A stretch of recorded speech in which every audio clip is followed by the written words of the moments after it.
Welcome to the Deep Dive.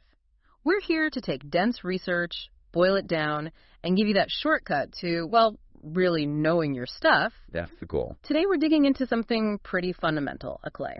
Specifically, Tlalpujahua clay from Michoacan, Mexico. A traditional material. Yeah. And the science of what happens when you bake it. Really bake it. Extreme heat. Exactly. The focus here is on a scientific study looking at how this, potentially sustainable material changes under high temperatures. Our mission really is to unpack how that heating changes its core engineering properties. We're talking hardness, yes, but crucially how it holds up under stress over time, its fatigue resistance. Right. And this study went beyond just like simple strength tests. They wanted to predict its lifetime, especially under cyclical loads. So they took this clay, made little bricks, and split them into three groups. B1, cooked at 500 degrees C, B2 at 750, and B3 way up at 1,000 degrees C. Okay. Then they hit them with two key tests. Vickers hardness, that's for micro hardness, how it resists indentation, and then ultrasonic fatigue testing. Ultrasonic fatigue. Sounds intense. Oh, it is. It's a super accelerated way to see how long the material lasts under vibration. Thousands of cycles per second. Gives you insight into long-term endurance. Got it. So it's kind of a material science detective story. We're following these three clay groups, B1, B2, B3, heated differently to find that sweet spot, the best balance of strength and endurance. Precisely. Where does it get strong but not perhaps too brittle? Okay, let's start at the beginning. The prep work.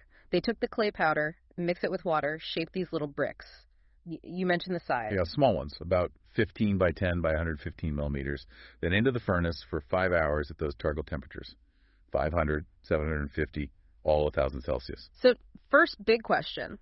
Did the heat just immediately make them shrink and get denser, like you'd kind of expect? Well, not exactly in a straight line. This is our first interesting twist. It's about porosity and density. Okay. So sample B1, the 500-degree one, it had an effective porosity of about 32.4%. That's the starting point. Right. And usually more heat means particles fuse together, porosity drops, density goes up, sintering, Yep. Right. That's a general idea, but B2, the middle one at 750 degrees, its porosity actually went up slightly to 32.9%. Up. That seems counterintuitive. Why would it get more porous at a higher temperature? Yeah, it's a bit strange at first glance, but it links back to the chemistry happening in that specific temperature range, roughly 500 to 700 degrees C. It's called the dihydroxylation phase. Dihydroxylation? Like, think of the clay minerals, like illite in this case. They have water molecules, hydroxyl groups, kind of chemically bound in their structure. Right, structural water. Exactly. And in this temperature range, that water gets violently kicked out as steam. Plus, any leftover carbon stuff burns off. So it's losing mass, and the steam escaping kind of pucks it up a bit, or creates little voids. But with tiny weaknesses, yeah. Micro cracks even. Yeah. It happens before the main sintering process really gets going at higher temperatures. Because it gets a little bit cracklier internally first. That's fascinating. So the path to strength isn't always smooth. It can get temporarily weaker, or at least more porous, on the way. In a sense, yes. But then when you jump to B3 at 1,000 degrees C, then you see the expected consolidation. Okay, so B3 follows the rule. Big time. At 1,000 degrees, shrinkage and chemical changes really take over. Porosity drops dramatically down to 24.7%. It becomes much, much denser. And they noted you could actually see the difference, right? The broken surfaces got smoother as the temperature went up. Yeah, smoother surfaces for B2 and especially B3. That's the sintering effect, the particles fusing more completely. And the colors change too. Right, the colors were like flags for chemical change. Definitely. B1 was medium brown, B2 went darker brown, but B3 became this light brown with orange hints. That signals major shifts in the actual crystal structure at 1,000 degrees. Okay, so physical changes, porosity shifts, visual cues. Now let's get to the mechanical stuff. Hardness.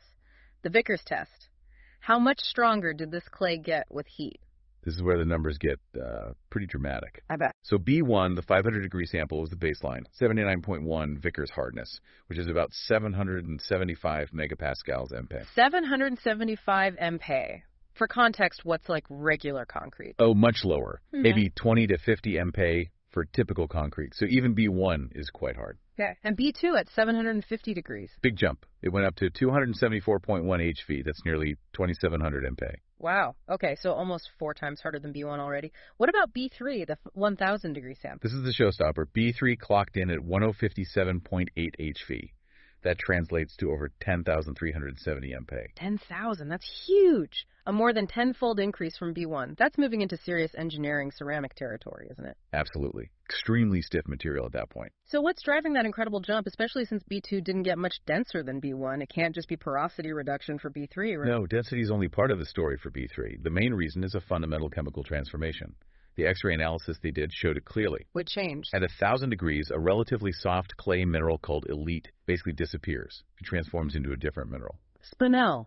And that's much harder. Exceptionally hard. Literature values put spinel hardness way up there, potentially close to 8,000 MPa on its own. So when that forms throughout the clay matrix, the whole thing becomes incredibly rigid. So you're swapping out a weaker component for a super strong one? Pretty much. And for B2, the intermediate one, the analysis showed that even at 750 degrees, you start seeing more quartz, which is harder than illite, and less of that fragile illite before the spinel shows up. Ah, okay. So B2 gets harder because the mineral mix improves, but B3 gets really hard because it forms this new super hard mineral. You got it. That's the key difference. And the computer models back this up, the simulations. They did. They ran finite element analysis, looking at something called von Mises stress, basically predicting how the material deforms under load. And B3 showed by far the least deformation. It could handle the most stress before yielding. So if all you care about is static strength, like how much weight it can hold without crushing, B3 is the clear winner. Okay, highest static strength for B3. But that's not the whole story, is it? Now we get to the fatigue test, the ultrasonic one. Right, the crucial test for endurance. How does it handle repeated stress, like vibrations?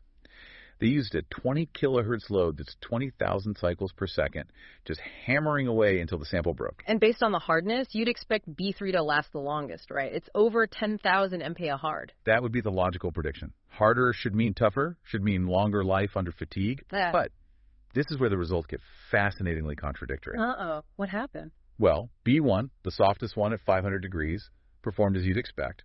Lowest hardness, lowest fatigue life. It failed after about 810,000 cycles. Okay, makes sense. What about B2? Get this. B2, the 750-degree sample, the one with only moderate hardness, around 2,700 MPa. It showed the highest fatigue life by a lot. Higher than B1, obviously, but higher than B3. Way higher than B3. B2 lasted over 5 million cycles. 5,056,500 cycles, to be exact. 5 million. Okay, so what about B3, the super hard one? And here's the paradox. B3, the static strength champion. It broke much earlier than B2. It only lasted about 2.6 million cycles. Wait, so B2 lasted almost twice as long as B3, even though B3 is like 4 times harder? Exactly. The material that's vastly harder under a single push actually fails much sooner under rapid repeated stress. Wow. Okay, that completely flips the script. So what's going on? Why is the hardest material more fragile under vibration? Extreme hardness seems to come with a hidden weakness. That's the critical insight from this study. And the answer again lies in that chemical transformation at 1,000 degrees, the illite turning into spinel. The very thing that made it so hard. The very same thing. While the X-ray data confirmed B2 hit a sweet spot, good hardness, good microstructure, resisting crack starting B3 paid a price for its transformation. How so? Think about that illite changing into spinel. It's not just a simple swap. The spinal crystal structure is different, denser. When it forms within the existing clay matrix, it creates internal stresses. It doesn't quite fit perfectly. Like forcing a different shape into a fixed space? Sort of. And that process, according to the researchers and existing literature, is known to generate tiny, inherent microcracks throughout the B3 material. So the process of making it super hard actually introduces flaws at the micro level. Precisely. These microcracks might not be big enough to significantly affect a single slow push test, like the Vickers hardness test.